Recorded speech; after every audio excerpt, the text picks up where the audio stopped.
Good morning, everybody. Hope you all doing well, having a great end of the week.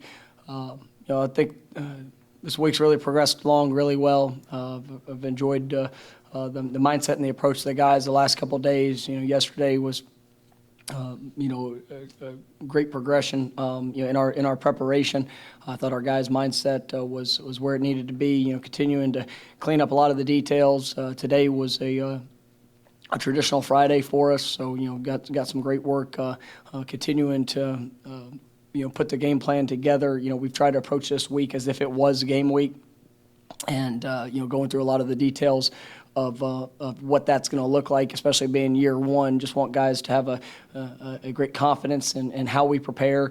We had a pretty good conditioning session after practice this morning to try to get we're trying to log the proper amount of yardage pertaining to what we need, as if this was a game week. I think our guys, their legs are definitely coming back from camp, looking fast. That you can tell that the workload and the push that we've had, guys are gaining confidence in what they can do, and I think that's one of the biggest things that we have to continue to get past is just sometimes. Kids put limits on what they think they can accomplish in the way that they work and the detail, the discipline. But it's something that we're pushing on every day. I really like the way our guys are responding to that, and I thought today was a good step in the right direction. Tomorrow we're going to have a mock game, which will be we'll go through. I think it's probably around 40 or 50 different situations. We're going to go through a complete pregame. Kind of routine. We've introduced it a little bit, in our couple of scrimmages, but we want guys to know exactly where they're going, what it's going to look like, to be as sharp and as efficient as possible. We've talked through every scenario that could come up. We've been through a lightning plan.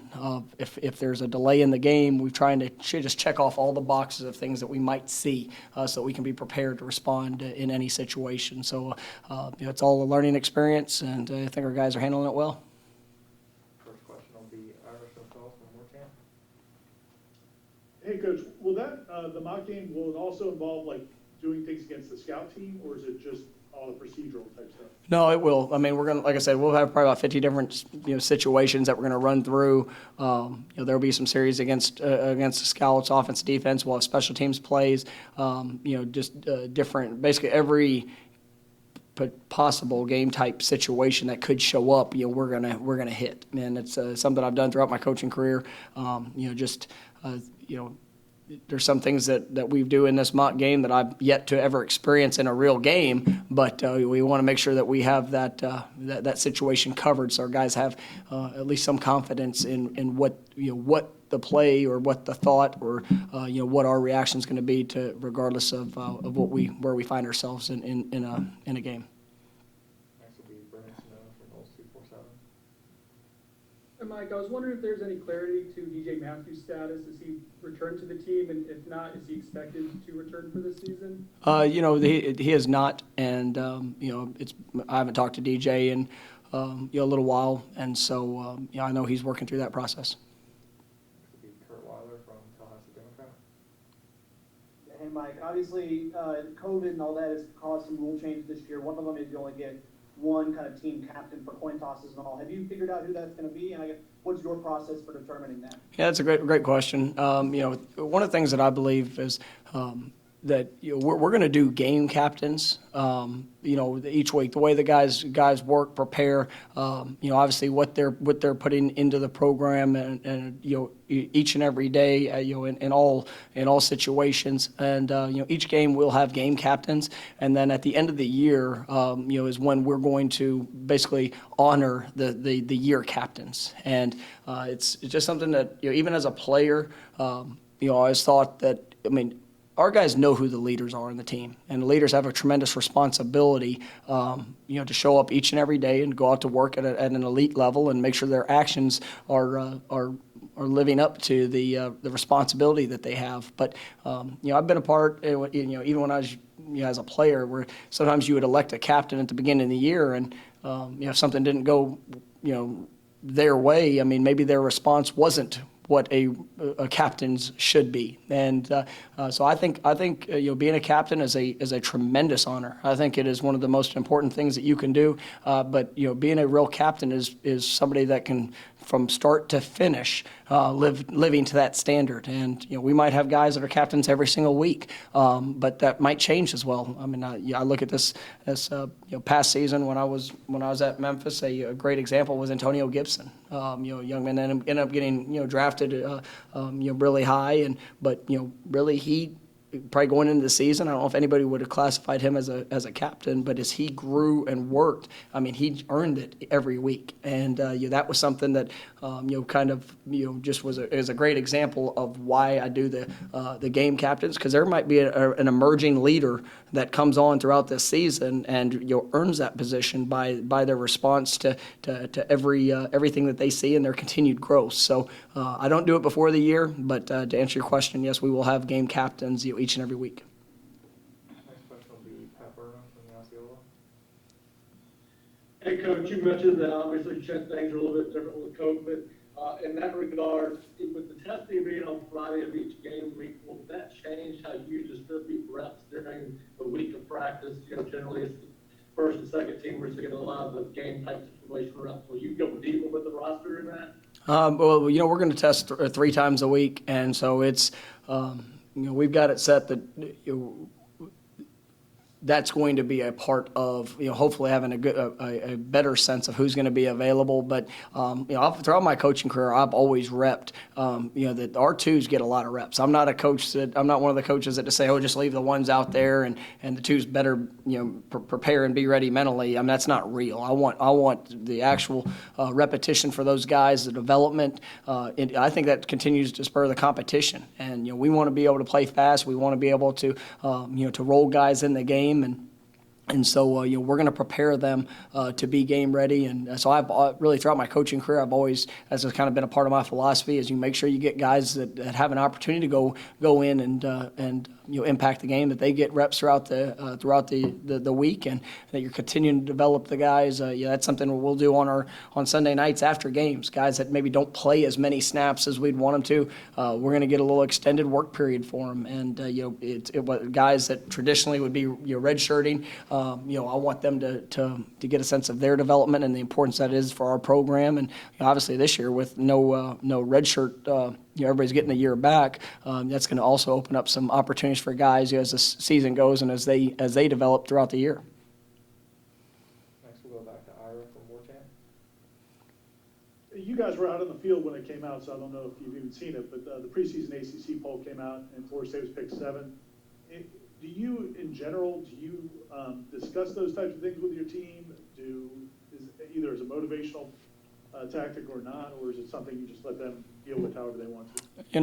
It's one of those things that we don't really have any control over, and so our message to our guys: control what you can control. And I've been a part of programs that have been picked to the top of the league. I've been times that we in early years that you picked towards the bottom of the league. And, at the end of the day, it doesn't really matter. What matters is what you put on the field, with each game and each opportunity that you get. So, I did not know that, but that's not something I'm going to really use as motivation, because it doesn't really matter. I mean, go out there, play your best ball, continue to get better, continue to improve, and like I said, and I've said many times, and I just told the team this: I'm not putting limitations on what this team can accomplish. I'm dang proud to coach this team, and we're pushing them extremely hard each and every day, and we're building that mindset, we're building that response, and we're excited about the opportunity. Next will be Bob Ferrante from the Osceola. Hey, Coach, I'm curious, with the backup quarterback, is Tate Rodemaker your number 2? And do you have a plan for how you want to use him against Georgia Tech? It's been good. We've had Jordan back out here this last week. I mean, he's been out and rolling, and so those guys have been splitting a lot of the reps there. I'm really pleased with what I'm seeing from Tate. I'm very, very excited about his development and growth. Jordan has looked really good this week, coming, getting back into action, and so to say that there's defined two, I mean, we don't have that yet, but like I said, we're excited about the plan that we're putting together and the opportunity to be able to showcase our guys' skills and talents, and we'll see where it goes from there. Next will be Seminoles from North 247. Mike, I'm curious your thoughts on versatility for players, whether it's a guy who can play a couple sides of position on one side of the ball, or who played both sides or played offense and defense in high school. Is that something that you value typically in a recruiting class? And is that trait even more valuable this year in kind of the COVID era where things can kind of change from week to week? Oh, absolutely. And I mean, I think that's, I love it in recruiting because, one, it also shows, guys that, have that competitive drive and the ability to be out there throughout the course of a high school game the entire time, and you see the effort of which they play with, obviously the versatility of skills. I mean, it provides a lot of wonderful things for us, in all aspects. In special teams, that can show up. I mean, you'll see some of our defensive players that might have an opportunity to be returners or chances to get the ball in their hands to make an impact. If there'll be times throughout the year that you're going to see defensive players line up on the offensive side of the ball, and if it's ever of value, I'm not opposed to putting an offensive guy on the defense side of the ball. We used to have we've had guys that were great pass rushers that maybe played running back or tight end or different things like that in high school that we've looked at third down packages in the past in my coaching career. So we want to showcase all the skills and talents that our guys have, and we'll be prepared to do that if need be here moving forward. We'll go to Gene from Montana.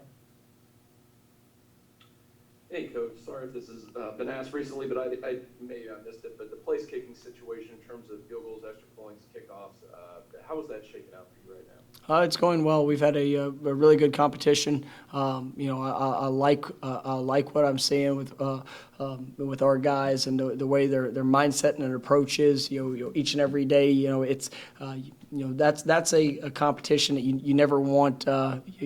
You obviously want the consistency in work and what they're doing, but you never want somebody to be relaxed in it, and you want competitive reps and everything. And the great thing is you take kickoff, you take punt, you take place kicking opportunities, snapping situations, all of those. We're grading everything that these guys are doing throughout the course of practice. We're putting them in challenging, game-winning situations with all eyes on them within the team and seeing how they respond. But I like what I'm seeing, but I'm not. That'll probably be towards the end of the week before I make a final decision on what that's the final group's gonna be. Next will be Chris Need from North 247. Hey, Coach, I was wondering, are you a traditionalist or a guy who likes to let your players pick when it comes to uniform combinations for games? Just kind of where do you stand on doing that? I don't know what you did at Memphis versus what you might do here. Yeah, I mean, obviously we have one of the great uniform combinations and traditions, in all of college football. But I think that as we move forward, you could see some different combinations. But at the end of the day, I love our uniform combinations. Obviously, I'm excited about the white numbers, being back as many people are. But it's something we'll always evaluate and make sure that that our uniform is celebrated as one of the greatest in all of college football, and we want to represent our wonderful tradition, but you also like to be kind of on the cutting edge in some aspects of what we're doing. It's great in recruiting, it's great in for these kids, as they're coming through. So you're probably a little bit of both to answer the question. All right. Last one will be Pat Burnham from Osceola. Hey, Coach, this seems like the longest offseason in the history of football. Given all that's surrounded the college game since March, have you ever been looking more forward to the start of the season than this? Well, definitely excited about it, and I've looked forward to every practice. I can promise you that. That's been, one of the things with missing spring ball, with coming in as a new staff. I mean, every day has been, so critical in our development, and we know what's coming on the 12th, and we're excited about the opportunity to play a game. The thing that I've probably been most pleased with is that even with an extended period of learning and development and so many new expectations, I mean, our guys have really kept a mindset of work and focus, and sometimes that you can get. I think I maybe mentioned this the other day. You get 20 plus practices in, and it starts to drag a little bit. And I mean, I really haven't seen that with our guys. I mean, they're pushing. They know how important every day is. They're not always feeling great, but they are pushing, and they're developing that mindset and that response. We're going to take every practice leading up to the 12th. I can promise you, we get the opportunity to run out of that tunnel. I mean, we're going to go put our best foot forward, and I know there's a lot of excitement about that. All right, thanks, Coach. Thanks, guys.